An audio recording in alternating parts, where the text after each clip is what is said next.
আপনার পাপের ভাগ কি আপনার পরিবার নেবে? যদিও আমরা সরাসরি হিট করে কথাটা বলছি আপনার পাপের ভাগ, তার মানে আপনি যিনি ভিডিও শুনছেন আপনাকে আমরা পাপই বলছি এরকম নয়।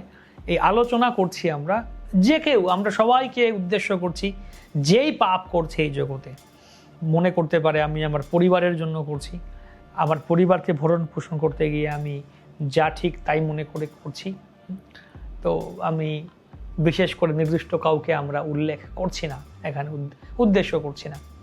তো এটা কঠিন বাস্তব প্রশ্ন নিয়ে আমরা শুরু করছি যে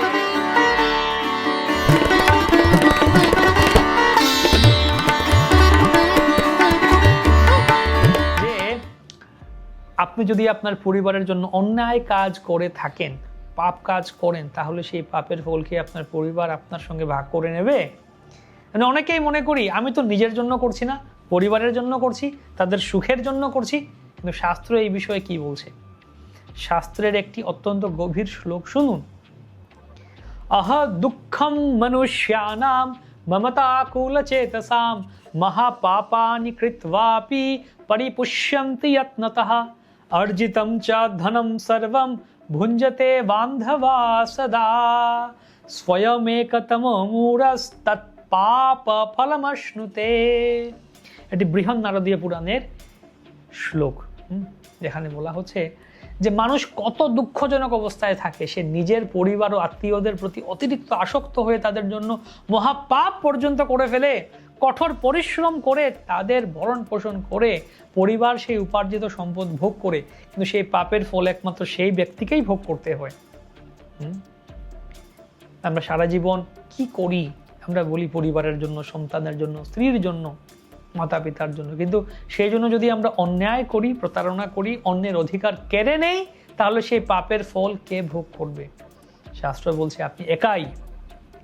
আমরা দেখতে পাই খুব সুন্দর সেই গল্প কাহিনী রয়েছে, প্রাচীন ঘটনা। রত্নাকর নামে সে রত্নাকর দস্যু ব্যক্তি ছিলেন, যিনি পরে মহান ঋষি বাল্মীকি হন। তো প্রথমে তিনি একজন দস্যু ছিলেন, তিনি পথচারীদের লুট করত, সেই ব্যক্তি হত্যা করত, সেই অর্থ দিয়ে নিজের পরিবারকে পালন করত। সে ভাবতো আমি তো নিজের জন্য করছি না, আমার পরিবারের জন্য করছি। একদিন নারদ মুনি সেখান দিয়ে যাচ্ছেন, তো নারদ মুনিকে দেখে সে নারদ মুনিকে লুট করতে এলো।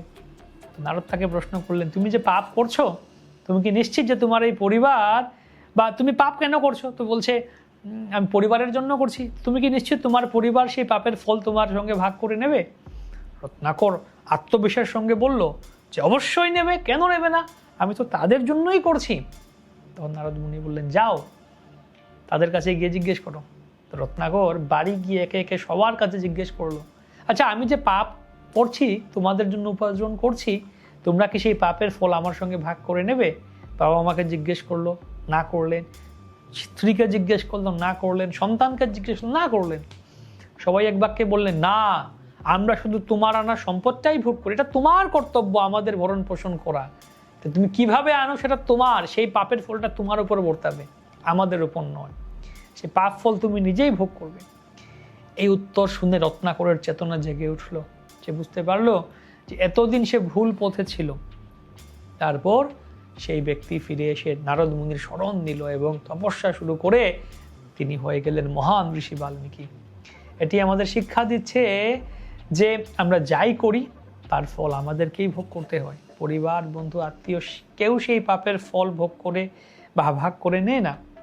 তাই আজকের দিনেও আমরা দেখি মানুষ বলছে সংসারের জন্য করছি, না করলে চলবে না, কিন্তু এই যুক্তিগুলি শেষ পর্যন্ত আমাদের রক্ষা করবে না।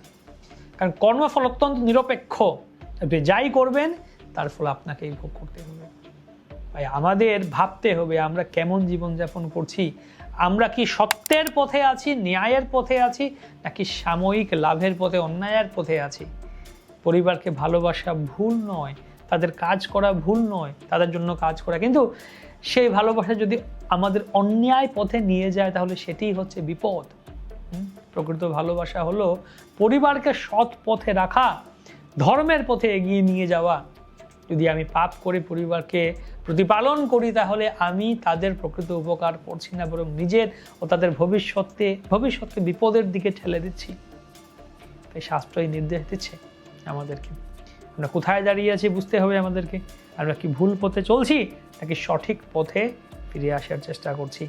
কেউ বলতে পারে আমি তো পাপ করছি না, কিন্তু চিন্তা করে দেখুন আপনার জীবনের প্রত্যেকটা কাজ, আপনি যে পেশায় যুক্ত আছেন সেটা কোনো না কোনোভাবে পাপের পথে আছে কিনা, আপনি যে কর্ম করছেন বা যেটাকে আপনি প্রশ্রয় দিচ্ছেন, বিভিন্নভাবে আমরা যুক্ত আছি, কেউ না করতে পারবেন এটা।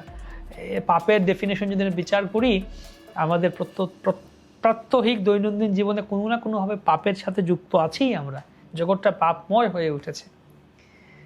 তাই আমাদেরকে সমস্ত কিছু শুদ্ধ করার চেষ্টা করতে হবে, আমাদের প্রত্যেকটি কর্ম, আয়, উপার্জন সমস্ত কিছু শুদ্ধ করার চেষ্টা করতে হবে আমাদের। হরে কৃষ্ণ।